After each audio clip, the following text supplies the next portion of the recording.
আবারও শুরু হয়ে গেল আমাদের নওগাঁতে দীর্ঘ 1 মাস ব্যাপী বাণিজ্য মেলা। আর এই মেলায় কিন্তু অনেক আকর্ষণীয় আকর্ষণীয় কিছু জিনিস আছে। চলেন আজকে আপনাদের সাথে সেটাই শেয়ার করি। আসসালামু আলাইকুম এভরিওয়ান, কেমন আছেন আপনারা সবাই? It's me Arisha. আজকে আপনাদেরকে দেখাবো আমাদের নওগাঁর বাণিজ্য মেলাটা কোথায় এবং এই বাণিজ্য মেলাতে কি কি দোকান বসেছে, কত সুন্দর করে সাজিয়েছে। প্রথমে ঢুকতেই আপনারা দেখতে পাবেন এই সুন্দর করে স্টার্স দিয়ে সাজানো একটি লম্বা রাস্তার মতো করে রাখা হয়েছে। এখানে কিন্তু অনেক সুন্দর সুন্দর ছবি উঠাতে পারবেন আপনারা। আর এইখানে কিন্তু চুড়িমালার দোকান, কাপড়ের দোকান, খাবারের দোকান, বিভিন্ন রকমের দোকান সবকিছু পাবেন।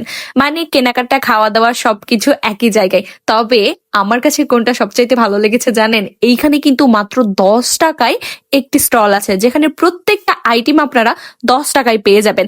আর এই দোকানে কিন্তু বিভিন্ন রকমের ঘর সাজানোর সামগ্রী আছে। মানে বিবাহিত মেয়েদের ক্ষেত্রে কিন্তু একটু বেশি বেনিফিট আছে এই দোকানে।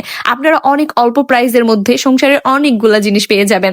তো মিস করা যাবে না কিন্তু এই বাণিজ্য মেলার 10 টাকার এই দোকানটা। যারা যারা বাণিজ্য মেলায় ঘুরতে আসবেন অবশ্যই এই 10 টাকার স্টল থেকে একবার হলেও ঘুরে আসবেন। আর তারপরে ঘুরতে ঘুরতে আমি চলে গেছিলাম এই পাঞ্চিং মেশিনে।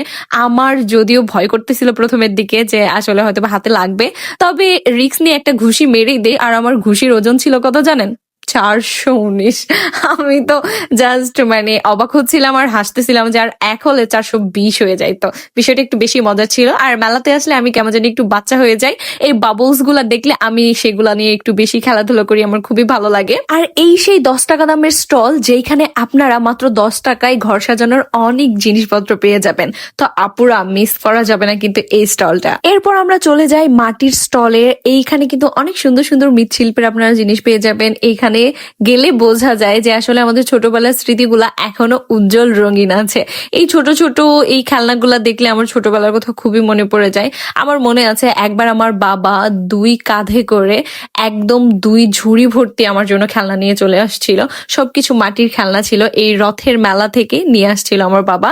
তো এইগুলা ছোটবেলার আবেগগুলা মনে পড়ে যায় মেলাতে গেলে। যদিও বড় হয়ে গেছি, তারপরেও এই আবেগগুলা কোনোভাবেই ভোলার না। আর মেলায় ঘুরতে ঘুরতে এই স্টলটা চোখে পড়ে। এখানে কিন্তু অনেক সুন্দর সুন্দর হোম ডেকোরেটের জন্য ওয়ালমেট ছিল, যেগুলোর প্রাইস ছিল 30 টাকা থেকে 100 টাকার মধ্যে। এইখানে অনেক সুন্দর সুন্দর আরবি হরফের কিছু ওয়ালমেট ছিল, আর অনেক ফানি ফানি কিছু লেখা ওয়ালমেটও ছিল। এমনকি প্রেমিক প্রেমিকাকে সারপ্রাইজ দেওয়ার মতো কিছু মিষ্টি মিষ্টি কথা ছিল এবং ফ্লাওয়ারের পিক ছিল। আমার কাছে তো বেশ ভালো লেগেছে, আমি বেশ কয়েকটা পারচেস করি।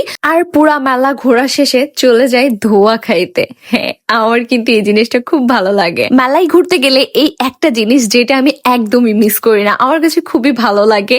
মানে ঠান্ডা ঠান্ডা একটা ফিলিংস, আর এই ধোয়া উড়াইতে খুবই মজা লাগে। আচ্ছা ভাইয়া আপুরা, আপনারা মেলায় সবচাইতে আকর্ষণীয় কোন জিনিসটার জন্য বারবার যান? কমেন্ট করে জানাবেন মেলার সবচাইতে আকর্ষণীয় এবং আপনার পছন্দের জিনিস কোনটি।